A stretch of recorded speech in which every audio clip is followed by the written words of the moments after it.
नमस्कार किसान साथियों, स्वागत है आप सभी का हमारे चैनल पर।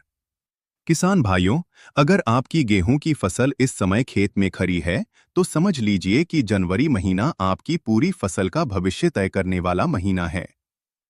इस एक महीने में की गई सही सिंचाई, सही समय पर खरपतवार नियंत्रण और संतुलित पोषण आपको बम्पर पैदावार दिला सकता है और जरा सी लापरवाही उपज को भारी नुकसान पहुंचा सकती है। किसान साथियों, जनवरी में गेहूं की फसल आमतौर पर कल्ले बनने से लेकर गांठ बनने की अवस्था में होती है। यह वही समय है जब फसल को पानी, पोषक तत्व और साफ खेत तीनों की सबसे ज्यादा जरूरत होती है। सबसे पहले बात करते हैं सिंचाई की सावधानियों की। जनवरी माह में ठंड अधिक होती है। ऐसे में खेत में जरूरत से ज्यादा पानी भर देना बहुत नुकसानदायक हो सकता है। सिंचाई हमेशा हल्की और नियंत्रित मात्रा में करें।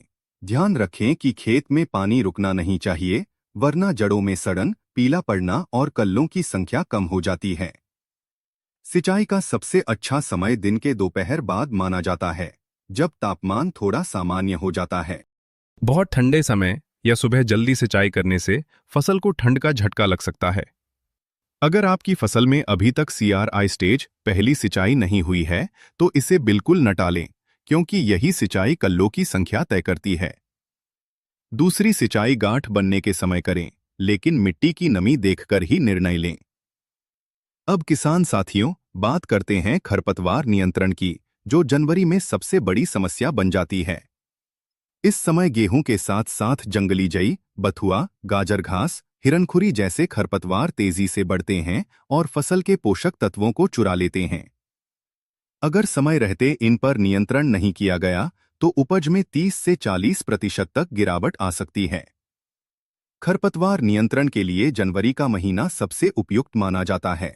यदि फसल 25 से 35 दिन की अवस्था में है तो उपयुक्त खरपतवारनाशी दवाओं का छिड़काव करें। ध्यान रखें कि दवा का चयन खरपतवार के प्रकार के अनुसार हो, केवल चौड़ी पत्ती, केवल संकरी पत्ती या दोनों के लिए। छिड़काव करते समय हवा तेज न हो, खेत में पर्याप्त नमी हो और दवा की मात्रा लेबल के अनुसार ही रखें। ज्यादा दवा डालना फसल को नुकसान पहुंचा सकता।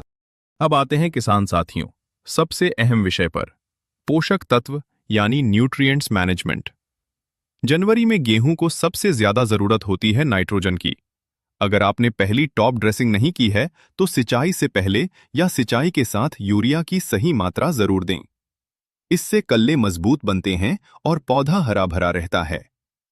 इसके साथ साथ अगर फसल हल्की पीली दिख रही है या बढ़वार धीमी है तो सल्फर का प्रयोग बहुत फायदेमंद रहता है। जिन खेतों में दाने भरने की समस्या आती है, वहां जिंक का छिड़काव जनवरी में चमत्कारी असर दिखाता है। 1 या 2 बार माइक्रोन्यूट्रिएंट मिश्रण का स्प्रे करने से पौधे की संपूर्ण सेहत सुधरती है। किसान साथियों, ध्यान रखें कि किसी भी पोषक तत्व का प्रयोग मिट्टी की स्थिति और फसल की जरूरत देखकर ही करें। अंधाधुंध खाद डालना नुकसानदायक हो सकता है।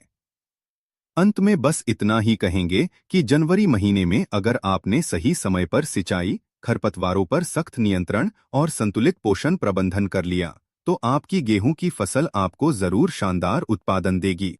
अगर आपको यह जानकारी उपयोगी लगी हो तो वीडियो को लाइक करें, चैनल को सब्सक्राइब करें और इस जानकारी को ज्यादा से ज्यादा किसान भाइयों तक जरूर पहुंचाएं। जय किसान, जय खेती।